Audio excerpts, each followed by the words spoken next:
Taking refuge in the Immigration Act, asylum seekers and refugees, foreigners seeking asylum and refuge in the Republic of South Africa should take note of the circumstances surrounding such applications and the requirements when applying therefor.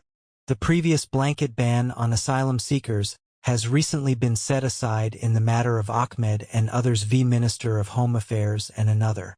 Asylum is the process of someone who has arrived in South Africa and applied for asylum to be recognized as a refugee. Both groups are protected under the Refugees Act No. 130 of 1998, but their rights vary. This article will briefly discuss the legal position of asylum seekers applying for permits or visas within RSA. In the Ahmed case, the Constitutional Court granted leave to appeal against a previous order of the Supreme Court of Appeal. The SCA overturned a decision of the High Court of South Africa which ruled that the Immigration Directive No. 21 of 2015 issued by the Department of Home Affairs is inconsistent with the Immigration Act No. 13 of 2002 and further ruled that the directive should be set aside.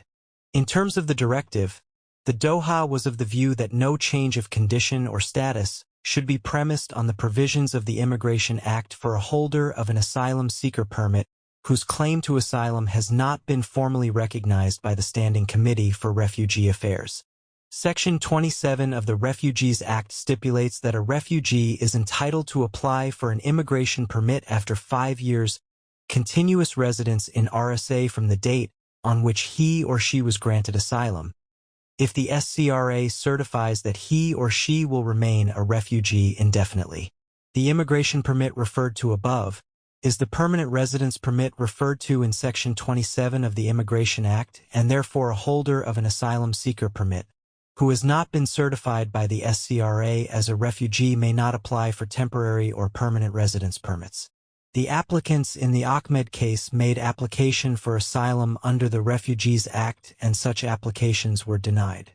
The applicants attempted to apply for asylum under the Immigration Act, and officials of the DoHA refused the applications based on the directive.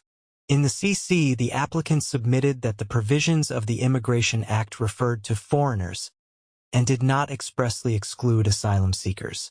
The applicants further contended that the wording of the Immigration Act, which allows asylum seekers to apply for permanent residence permits after 5 years continuous stay in RSA, did not expressly exclude any other permit in terms of the Immigration Act. The applicants further argued that the directive should be set aside as it unjustifiably limited the right to dignity of asylum seekers with family relations in RSA. The CC confirmed the findings of the SCA that asylum seekers are subject to the requirement that all applications for visas and/or permits must be made from outside the borders of RSA, and the applicants were not exempted from this requirement. The CC further ruled on the validity of the directive and held that to the extent that the directive prevented asylum seekers from applying for permanent residence permits while inside RSA, it is inconsistent with the immigration regulations and is invalid. The ruling of the CC assists asylum seekers in precarious positions and affords them the opportunity to apply for visas and/or permits in terms of the Immigration Act within RSA after 5 years continuous stay in RSA. The CC further ruled that the DoHA may not introduce any future administrative hurdles to discourage these kinds of applications. The ruling of the CC abolished the blanket ban on asylum seekers applying for visas without provision for an exemption application in terms of the Immigration Act.